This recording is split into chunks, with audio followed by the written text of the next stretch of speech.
دوستان گرامی، آج کی یہ ریلی اس بات کی غماز ہے کہ اگر کوئی سیاستدان کوئی شخص ہو یا اس پر کوئی پرچہ ہو جائے یا اس کی ذات پر کوئی حملہ ہو جائے تو لوگ سڑکوں پہ نکل آتے ہیں اور لوگ احتجاج کی صورت میں اس کا تحفظ کرتے ہیں۔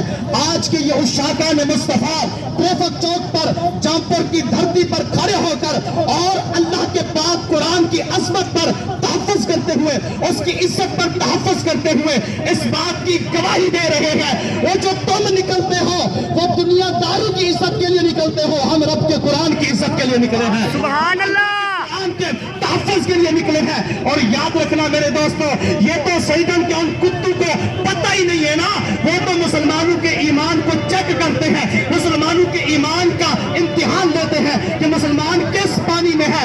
یاد رکھنا رے کتوں، یاد رکھنا، جب ہم تمہیں ممتاز قادری کی صورت میں جواب دیتے ہیں، جب ہم غازی عامر چیمہ کی صورت میں جواب دیتے ہیں، جب شاہ احمد نورانی صدیقی کی صورت میں تمہیں جواب ملتا ہے، جب بابا رضوی کی صورت میں تمہیں جواب ملتا ہے تو تمہاری چیخیں نکلنا شروع ہو جاتی ہیں، تمہیں انسانیت یاد آ جاتی ہے۔ اور یاد رکھنا، یہ میری بات دل کی تختی پہ نوٹ کر لو، جس طرح ہم اپنے نبی کی ختم نبوت کا تحفظ جانتے ہیں، اپنے نبی کی ناموس کا تحفظ جانتے ہیں، اسی طرح ہم قرآن کی تحفظ بھی جانتے ہیں، شاعر اسلام کے تحفظ بھی جانتے ہیں۔ یا نبی، یا غلام ہے، غلام ہے، رسول کے غلام ہے، غلام یہ رسول میں بہت بھی کبار۔ اور یاد رکھنا، یہ میری بات دل کی تختی پہ نوٹ کرو، ہم بے غیرت نہیں ہیں، ہم غیرت مند ہیں۔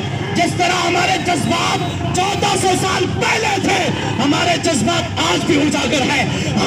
ہم سب کچھ برداشت کر سکتے ہیں، لیکن قرآن کی عزت پر حملہ برداشت نہیں کر سکتے۔ یہ میری بات یاد رکھو، ارے سویڈن کے کتوں، یاد رکھو، یہ بات میں چیخنا نہیں ہے، چلانا نہیں ہے کہ یہ کیا ہو گیا ہے، اور تمہارے بڑے بڑے کچھ نہ کر سکے۔ یاد رکھنا، قرآن کریم کے اندر آج بھی یہ چیلنج موجود ہے، اور صبح قیامت تک یہ چیلنج موجود ہے۔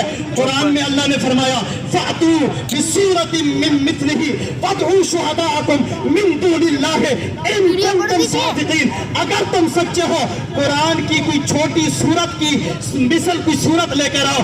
اور میں نے کہا تمہارے سرگنے قرآن کی مثل ایک چھوٹی سورت نہیں بنا سکے، تم قرآن کیسے مٹا سکتے ہو؟ سبحان اللہ، تم قرآن کیسے مٹا سکتے ہو؟ اور یاد رکھو گستاخو، باز آ جاؤ، آج وقت ہے، باز آ جاؤ، وگرنہ تم تباہ کر دی جاؤ گے، تم برباد کر دیے جاؤ گے۔ پر رہے گا یوں ہی ان کا چرچا رہے گا، سارے کہو یار، رہے گا یوں ہی ان کا چرچا رہے گا۔ بڑے خاک ہو جائے جل جانے والے، ارے پست وہ کیسے ہو سکتا ہے جس کو حق نے بلند کیا۔ دونوں جہاں میں ان کا چرچا کل بھی تھا اور آج بھی ہے۔ اور بتلا دو گستاخ قرآن کو، بتلا دو گستاخ نبی کو، غیرت مسلم زندہ ہے، آقا پہ مر مٹنے کا جذبہ، قرآن پہ مر مٹنے کا جذبہ کل بھی تھا اور آج بھی ہے۔ ہم عظمت قرآن کے، آواز لگاؤ، ہم عظمت قرآن کے، ہم عظمت قرآن کے